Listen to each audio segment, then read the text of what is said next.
Because I'm saying to all of us here, we can blame the police there, we can blame the government over there, but we are also the problem. Stop supporting their businesses.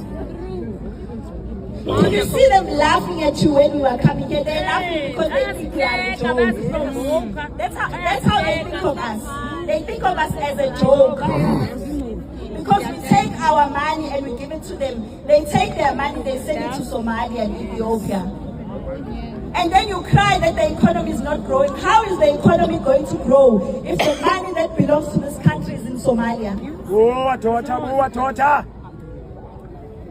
The time you are taking out 50 rand, you are creating unemployment for a South African.